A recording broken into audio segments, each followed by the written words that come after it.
آخر میں یہ وضاحت ضروری سمجھتا ہوں کہ کچھ لوگوں نے یہ آواز اٹھائی ہے، اور وہ لبرل قسم کا ٹولہ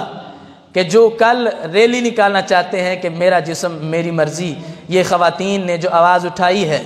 تو ہم اس کی مذمت کرتے ہیں اور ہم یہ واضح کر رہے ہیں کہ یہ قرآن و سنت کے خلاف نعرہ ہے کہ میرا جسم میری مرضی۔ تو یہ تو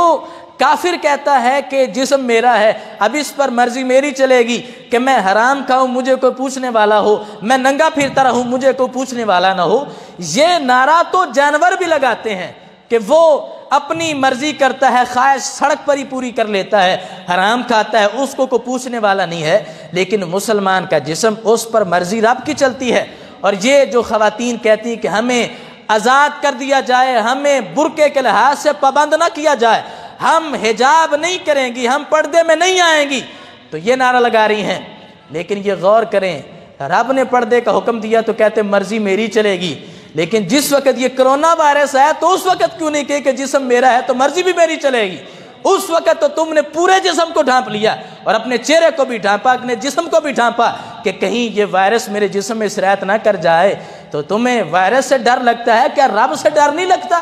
یہ قرآن و سنت کے خلاف نظریات ہیں۔ اور ہم جس وقت صحابہ کرام اور صحابیات کے واقعات پیش کریں گے، وہ صحابیات تھیں۔ آج کے زمانے کی بات کرو، طہارت کی بات کرو، پردے کی بات کرو،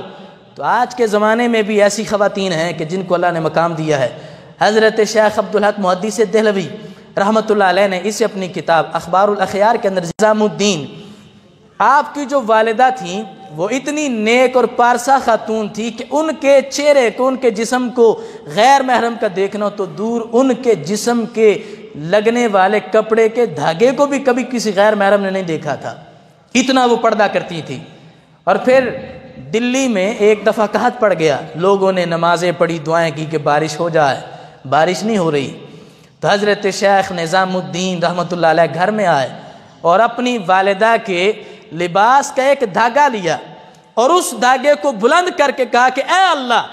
یہ اس تیری مقرب بندی کے جسم سے لگنے والے کپڑے کا دھاگا ہے کہ جس کے دھاگے کو بھی کبھی کسی غیر محرم نے نہیں دیکھا، تو میں اس دھاگے کا وسیلہ دیتا ہوں، ہمیں بارش عطا کر دے۔ قحط پڑ گیا ہے، لوگ برباد ہو رہے ہیں، جانور ہلاک ہو رہے ہیں۔ تو حضرت شیخ نظام الدین کہتے ہیں وہ دھاگا جو میری والدہ کے کپڑوں کا تھا، جس پر کبھی کسی غیر محرم کی بھی نظر نہیں پڑی، کہتے میں نے اس کا وسیلہ دے کر جب دعا مانگی میرے ہاتھ نیچے نہیں آئے تھے، اللہ نے بارش عطا کر دی تھی۔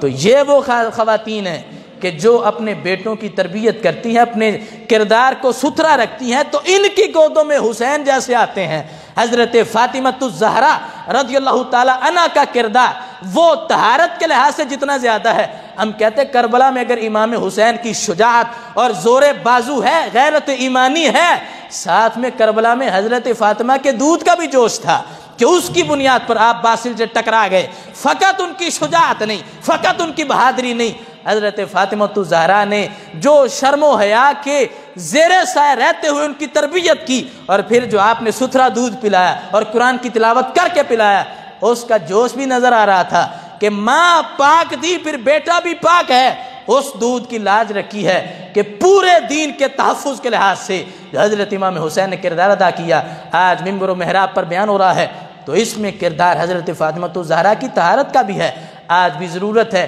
کہ ایسی مائیں آئیں کہ جو اپنی طہارت کا لحاظ رکھیں اور اپنے بچوں کو دین کی تعلیمات دیں۔ اور پھر یہ جو نعرے لگائے جا رہے ہیں یہ قرآن و سنت کے خلاف ہیں۔ میری دعا ہے کہ خالق کائنات جل جلالہ ان لوگوں کو ہدایت عطا فرمائے اور ہمیں اسی طرح اعلاء کلمۃ الحق بلند کرنے کی توفیق عطا فرمائے۔ وآخر دعوانا ان الحمد للہ رب العالمین۔